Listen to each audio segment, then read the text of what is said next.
বেনজির আহমেদ ও তার পরিবারের সদস্যদের নামে গোপালগঞ্জের Savannah eco resort and natural পার্কে রিসিভার নিয়োগ করে নিয়ন্ত্রণ নিয়েছে গোপালগঞ্জ জেলা প্রশাসন। জেলা প্রশাসন বলেছে, সাময়িক বন্ধ হলেও প্রশাসনের তদারকিতে পরে সাভানা পার্ক খুলে দেওয়া হবে।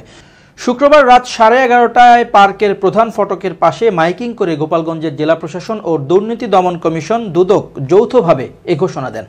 গোপালগঞ্জের জেলা প্রশাসনের পক্ষে সদর সহকারী কমিশনার বাবলি শবনম, দুর্নীতি দমন কমিশন দুদক গোপালগঞ্জের উপপরিচালক মোহাম্মদ মশিউর রহমান, সহকারী পরিচালক সোহরাব হোসেন সোহেল, দুদক মাদারীপুরের সহকারী পরিচালক মোহাম্মদ সাইদুর রহমান ও গোপালগঞ্জ জ্যেষ্ঠ উপজেলা মৎস্য কর্মকর্তা সোহেল মোহাম্মদ জিল্লুর রহমান রিগান সহ জেলা প্রশাসন ও দুদক কর্মকর্তারা এ সময় উপস্থিত ছিলেন। এদিন সন্ধ্যায় গোপালগঞ্জ জেলা প্রশাসন এবং মাদারীপুর ও গোপালগঞ্জ দুদকের দুটি টিম ওই পার্কের অভ্যন্তরে প্রবেশ করে এবং বেনজির ও তার পরিবারের মালিকানাধীন Savannah eco resort and natural পার্কের নিয়ন্ত্রণ বুঝে নেন।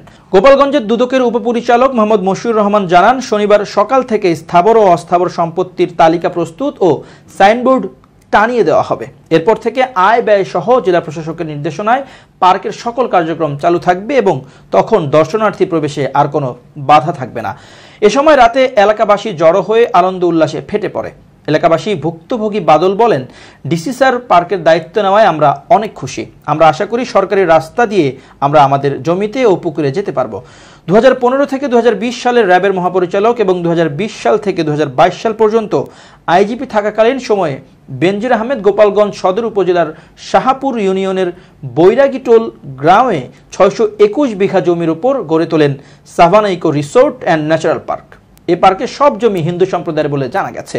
তাদের ভয় দেখিয়ে জোর করে এবং নানা কৌশলে জমি কিনে নেওয়া হলেও অনেক জমি করা হয়েছে জবরদখল। বিষয়টি গণমাধ্যমে প্রচার হলে দুর্নীতি দমন কমিশন তদন্ত শুরু করে। পরে আদালত Savannah eco resort and natural park সহ বিভিন্ন স্থাপনা ক্রোকের নির্দেশ দিলে বিভিন্ন সময়ে রাতের আধারে ট্রাকে করে মালামাল সরিয়ে নেওয়া হয়েছে বলে জানান এলাকাবাসী।